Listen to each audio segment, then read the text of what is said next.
Welcome my YouTube channel Abu Sufiyan Azad. आज हम लोग बीएड 2017 के जनरल क्वेश्चन पेपर को सॉल्व करेंगे।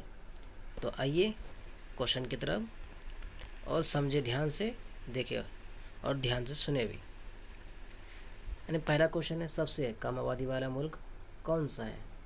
यानी वो मुल्क जिसमें सबसे कम आबादी है, उस मुल्क का नाम क्या है? चीन है, वेटिकन सिटी है, न्यूयॉर्क है या सऊदी अरब है? तो इसका राइट आंसर क्या है? वेटिकन सिटी है। ठीक है। उसी तरह सबसे ज़्यादा आबादी वाला मुल्क कौन सा है जिसमें सबसे ज़्यादा आबादी है, सबसे ज़्यादा अफराद रहते हैं? वो है चीन। ऐसे सवाल मानो बीएड और डीएलएड जनरल क्वेश्चन पेपर में आते हैं। तो चले हम लोग क्वेश्चन नंबर 2 में। क्वेश्चन नंबर 2 में है आपका, सोयाबीन में ये ज़्यादा पाए जाते हैं। क्या पाया जाता है? मिनरल पाया जाता है या प्रोटीन पाया जाता है या विटामिन ए पाया जाता है या विटामिन ई पाया जाता है? तो सोयाबीन में ज़्यादा क्या पाया जाता है? इसमें ज़्यादा पाया जाता है आपका प्रोटीन। इसी तरह आपका सूर्य की रोशनी से कौन से विटामिन पाया जाता है? उसी तरह सूर्य की रोशनी से विटामिन डी पाया जाता है। क्या आता है? Vitamin D. इसी तरह आपको सवाल कर सकते हैं, मानो बीएड और डीएलएड क्वेश्चन जनरल पेपर में, कि आपका विटामिन बी की कमी से कौन सी बीमारी होती है या फिर ए की कमी से कौन सी बीमारी होती है। तो ऐसे जनरल क्वेश्चन को याद कर लें। चलिए हम लोग क्वेश्चन नंबर 3 में आपका थ्री क्वेश्चन में आपका, वो हु इज़ कलाम के मुसन्निफ़ कौन है? हु इज़ कलाम के राइटर कौन है? आर रामानाथ या फिर विक्रम सेठ? नंबर सी में जसवंत सिंह। नंबर डी में है योम एम जी अकबर। तो इसका राइट आंसर क्या होगा? आर रामानाथन इसका राइट आंसर है। ठीक है। इस तरह बहुत सारे सवाल कर सकते हैं आपको।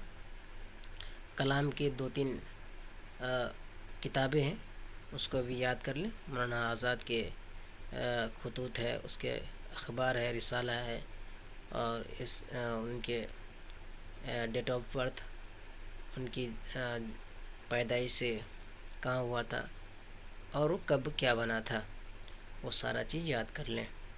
आते हैं क्वेश्चन नंबर 4 में। ईरान का कौमी निशान का नाम क्या है? नंबर ए में सफ़ेद लिली, नंबर बी में गुलाब, नंबर सी में चंबेली, नंबर डी में चील। तो ईरान की कौमी निशान का नाम है सफ़ेद लिली। उसी तरह आपका ईरान की जगह में अगर इराक कर देता तो यहाँ इसका कौमी निशान क्या होता? चील हो जाता। ठीक है। चलते हम लोग क्वेश्चन नंबर 5 में। आलमी यौम मादरी ज़बान कब मनाया जाता है? इसका इंग्लिश है international mother tongue language day कब मनाया जाता है?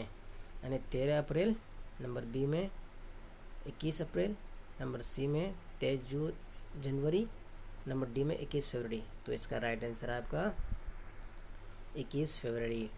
उसी तरह आपका यह कौमी की जगह में आपको आलमी यौम मादरी ज़बान कब मनाया जाता है? या फिर यह उर्दू दिवस, यानी यौम उर्दू दिवस कब मनाया जाता है? या फिर यौम शिक्षा दिवस कब मनाया जाता है? या फिर यौम तालीम दिवस कब मनाया जाता है?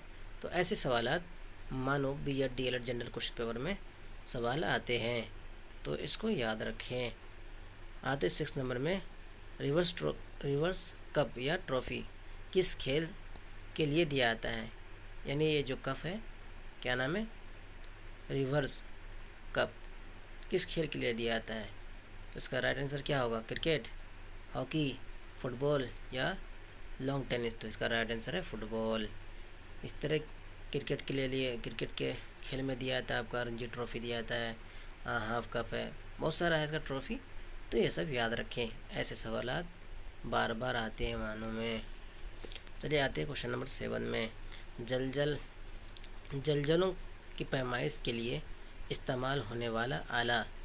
ज़लज़ला को उसकी रेंज मापने के लिए, पैमाइश करने के लिए किस आले का इस्तेमाल करते हैं, या फिर किस औजार का इस्तेमाल करते हैं, या किस मशीन का इस्तेमाल करते हैं?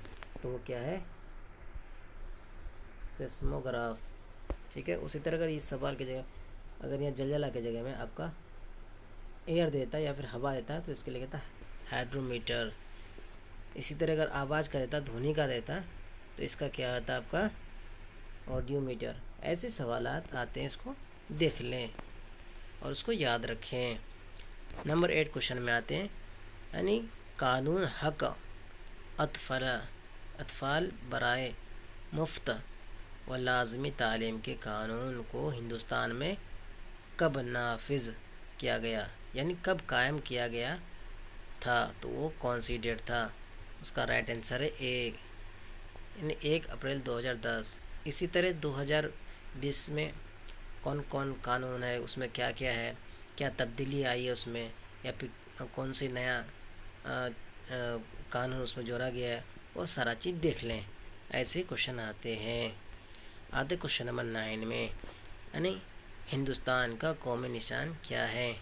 तो हिंदुस्तान का कौमी तिरंगा है, या फिर मोर है, या फिर शेर है, या फिर 4 बब्बर? इसका राइट आंसर है 4 बब्बर। हिंदुस्तान का अगर यही एक कौमी निशान की जगह में अगर हिंदुस्तान का कौमी आपका परचम बोल होता तो यहाँ क्या हो जाता है आंसर? तिरंगा। उसी तरह अगर यहाँ निशान की जगह में हिंदुस्तान का कौमी परिंदा होता तो क्या होता? मोर या मयूर। उसी तरह अगर यहाँ निशान की जगह में अगर यहाँ बोलता हिंदुस्तान का कौमी जानवर तो क्या? शेर हो जाता। ठीक है। क्वेश्चन नंबर हम लोग 10 में चलते हैं। क्वेश्चन नंबर 10 है, NCTE का ताल्लुक इससे है, तो इनमें से कौन से में, यानी NCTE का ताल्लुक किससे है? या फिर ऑप्शन नंबर ए है लाजमी तालीम, ऑप्शन बी है मौलिम की तालीम, ऑप्शन सी में फ़नी तालीम, ऑप्शन डी है तकनीकी तालीम। तो इसका राइट आंसर क्या है? मौलिम की तालीम। NCTE का फुल फॉर्म होता है नेशनल काउंसिल ट्रेनिंग एजुकेशन। तो ऐसे क्वेश्चन, ऐसे सवाल मानो जनरल पेपर में आते हैं, और ऐसे फुल फॉर्म को भी याद रखें। शुक्रिया। आज की क्लास को यहीं तक